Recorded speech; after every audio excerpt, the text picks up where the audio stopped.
been introducing right now, Carlos Andrés Gómez, is been described as a supremely gifted storyteller with a powerful and captivating voice. He is an award-winning writer out of New York City. He was a former social worker in Harlem and the South Bronx, and a public school teacher in Philadelphia and Manhattan, and he's performed in more than 200 colleges and universities across the nation and Europe. He shared a screen with Denzel Washington, Jodie Foster, and Clive Owen, and he self-published a CD, among other things. His first book, Man Up, Cracking the Code of Modern Manhood, was released this October, and I'm so pleased to introduce Carlos Andrés Gómez. Please give it a hand.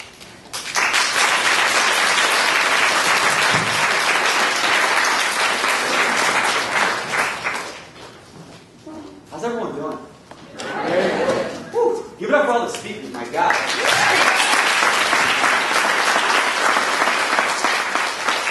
8 months shy of 100, and still filled with the wonderment of a child, my grandmother is a revelation tumbling in on itself. Songs and secrets snake into the creases of her smile. Her 63-year-old hunches washing dishes in the sink. Her knees in second grade tear through the living room like a derailed train car. Prayer-swollen hips from her wedding photos. Call up to a rosary. Ask for light. And I am molded clay from the hands with which she now holds my chubby face. I am small and curious. Ay, mijito! Oh, my dear son, she squeals. Tan bello. So beautiful. These are the words she uses to anchor each day. And I am jealous of how she does, coursing through her bones, the abandon with which she soaks it all up. Her face is a yawning earthquake of tremor and pulse. Her hands, the tectonic plates of her body's fierce hope. Her head stuttering out music as it tries to focus on just one thing. Now she takes in my sister. Awkward middle school face of pockmarked acne in her hands. Ay, mijito, my dear daughter. Tan bella. So beautiful. My sister smiles. She is truly beautiful for the first time in her life. Wears a sash of blushing cheeks. Mijito, my dear child. Tan bello, so beautiful.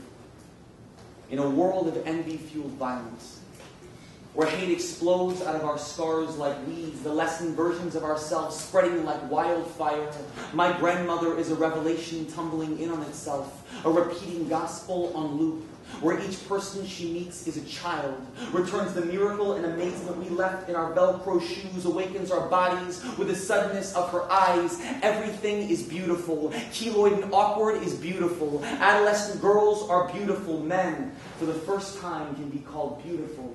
Her hands reach for the sun as though it were food, a cloud. As we walk, she shakes, awed by the emerald hue of fresh grass hugging her apartment building like jealous, thirsty arms. My grandmother is the ripest hallelujah, where everyone is a child, is a dear daughter, a dear son, has a story and roots and branches twisting embrace through the sterile bars of a subway car, picking it up, where every object, moment, everything in this sparkling gas of an earth is not just beautiful, it is more than beautiful.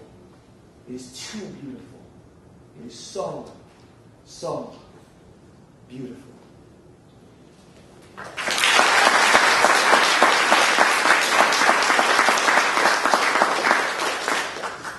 I wanted to start with that poem because my grandmother was one of less than a handful of people, I guess I can count on one hand, that always made me feel like, throughout my entire childhood, that I was enough. Can anyone relate to not feeling inadequate or feeling like you're not enough, whatever it might be? Everyone's like, I go to Harvard, dog. I was valedictorian. I feel like, but you know what I'm saying? Not just academics, like whatever. You know what I mean? Like, it could be academics, you could be at a party, you could be asked someone to dance. And when I was younger, I felt inadequate a lot. I felt like I was never good enough. I was always a new kid because I was always moving around. And I was also a complete scaredy cat. I was really awkward. I never felt like I fit in, and on top of that, I was this really emotional, creative, sensitive kid. And so I was like 5 years old, I'd like run on the soccer field, you fall down, and start crying. And what does my coach say to me? Man up! What are you, little baby? What are you, little boy? I was like, yeah. 5 years old, you know what I'm saying? But this is like the phrase that was at the center of this inadequacy. Everywhere I went, it was like people were telling me, you're not man enough. I was like, I'm not. And guys in the room, all the men in the room, I'm sure you can relate to this. This is a phrase that we constantly battle with. My whole childhood, I was feeling like I could never be enough because I said, I'll never be a man. People are constantly telling me I am not a man. And I remember I got to high school, so you enter adolescence, the years that we all look back on fondly, right?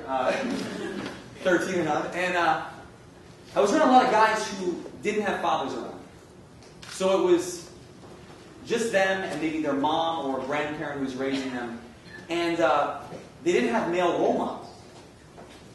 But all of us were trying to become men, so who did they look up to? We looked at the guy who's hustling on the corner. Or we wanted to be, Kamor Yusuf, the star on the basketball team.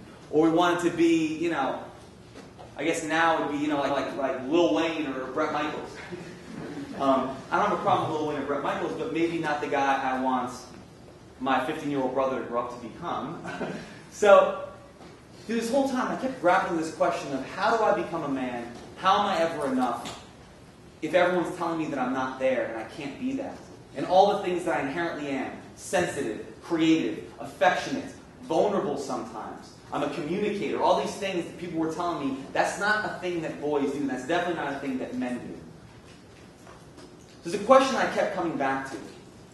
And luckily, though, it was people like my grandmother or my mom or my older sister who made me feel like I was adequate enough to keep pushing through. When I was 17, I discovered poetry. And that's another reason why I started with that poem. And poetry was the first place I ever found where I was allowed to talk about what was going on inside. Which is one of those cardinal rules that everyone told me. As a guy, you don't talk about this. Or in other words, it doesn't exist if you're a guy, right? We're just all armor and steel and brick. You know what I mean, right here. And when I was 17, I started exploring all this through poetry. And I started going to poetry readings, and people were saying, it's okay to talk about that. I have that too. I'm a guy. I struggle with that as well. And it's something that I kept digging into and pushing further and further in poetry. And then I started writing plays, and then I wrote a book recently, and it's all grappling with this question of what it means to be a man. How can I be a man? How can I be a good man when I don't have a role model? Or all the role models that are out there are not healthy role models. So recently, in this huge, long evolution, I wrote a book called Man Up, Cracking the Code of Modern Manhood. And it's this raw and gritty memoir that basically talks about what a guy goes through in his journey to becoming a man.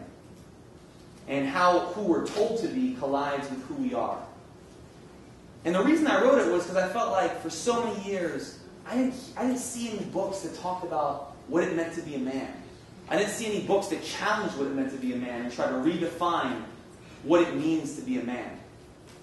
There's a story that inspired the writing of this book and a lot of this journey over the last 5 or 6 years especially. I want to tell that story. I want to end with this. And people say, so Carlos, why did you write this book? What inspired you to do that? So I'm out at this club about 7 years ago in New York City. So just picture you're at the hottest club in downtown Cambridge. I